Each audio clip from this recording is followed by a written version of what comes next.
I'm Aiden Collar, and this is Grayson Graham, and today we'll be diving into a study that researched the antimicrobial resistance in V. vulnificus.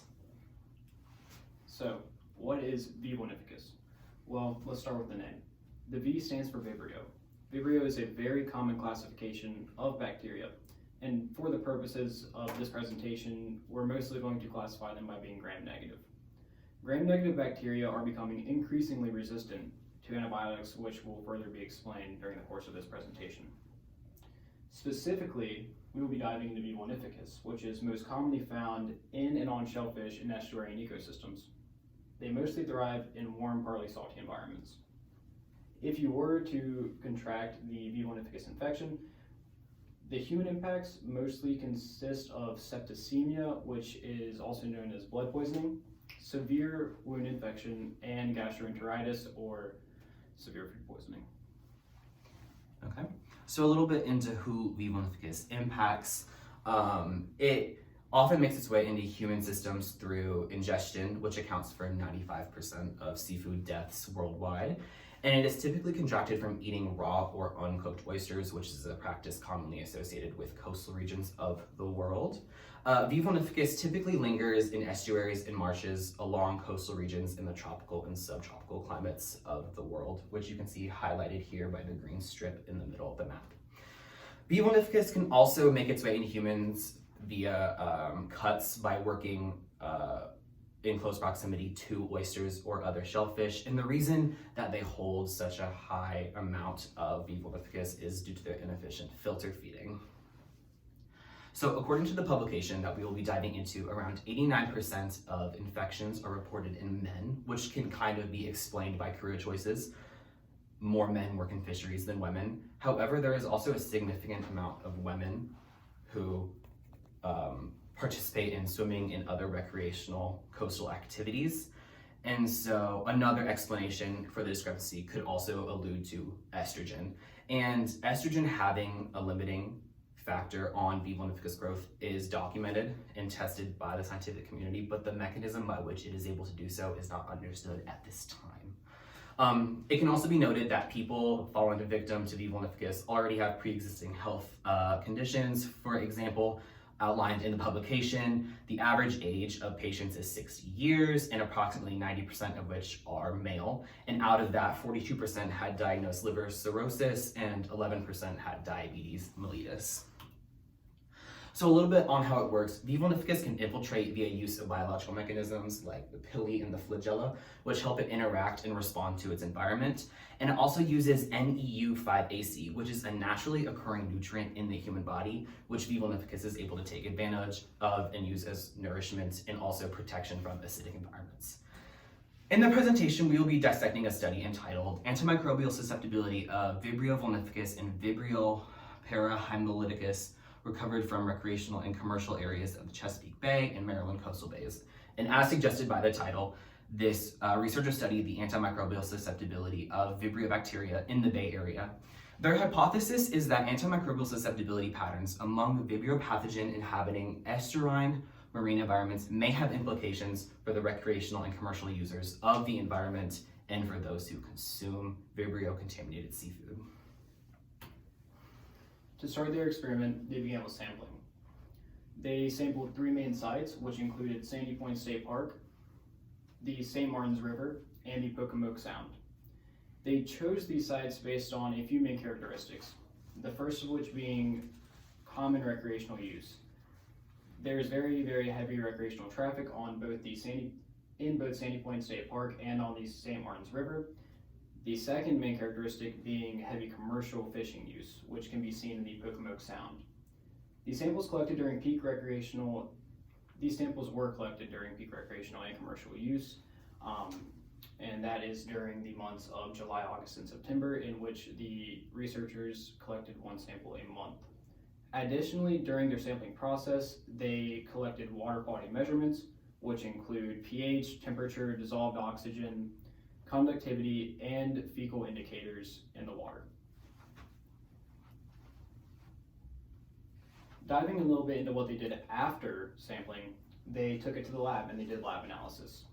First, the samples were placed were plated and placed into an incubator, where they were incubated for 24 hours. Then the plated samples were observed visually. During observation, the researchers were specifically looking for blue-colored colonies. This is because it is well known that the V. vulnificus bacteria exhibits a turquoise-esque color after incubation. After they separated the colonies that were turquoise in color, they were then susceptible to genetic testing for 100% positive identification. They did this by cross-referencing a specific gene in the samples to a known gene in V. vulnificus, known as a virulence gene. They did this via PCR, which is a scientific method that is used to determine whether or not a gene is indeed found in an organism. The identified colonies were then preserved and supplemented for later scientific use. Going into a little bit of their results, they determined that the water quality measurements across their sampling sites were mostly constant, the only difference being the depth in which the samples were taken. Next, almost all of the tested isolates were negatively affected by 14 of the 26 antibiotics which they were exposed to. The antibiotics resistance to treatment ranged from 1% to 78%, meaning that each antimicrobial treatment that they were exposed to, the bacteria reacted differently to them. The treatment that experienced the least resistance is the current CDC recommended treatment, which is good news for anyone that does get infected by the bacteria, as that is the most likely course of treatment they will receive. Finally, the researchers found that the location of the sample did in fact affect resistance.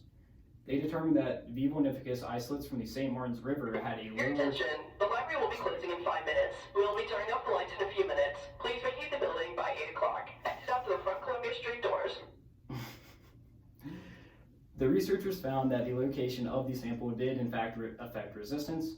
They determined that the V. vulnificus isolates from the St. Martin's River had a lower average resistance than that of other sampling sites during the month of July. So a little bit of our interpretation of the research. We extrapolated that most bacteria tested were indeed affected by the CDC recommended treatment, which I mentioned earlier is good news for anyone who does receive the treatment. Other research is unclear on which antibiotics are most effective. This was referenced in the study and can be explained by the process of antimicrobial resistance. The longer a treatment is in use, the more likely it is to become resistant, or the more likely bacteria are to become resistant to it.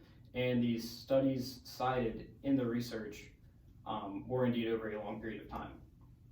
The study also showed that the most susceptibility was to the newest generation of antibiotics, which I briefly explained a second ago. The study also showed that there were harmful amounts of bacteria in the sample sites that they looked into, which is bad for any swimmers or people looking for a good place to eat near the river.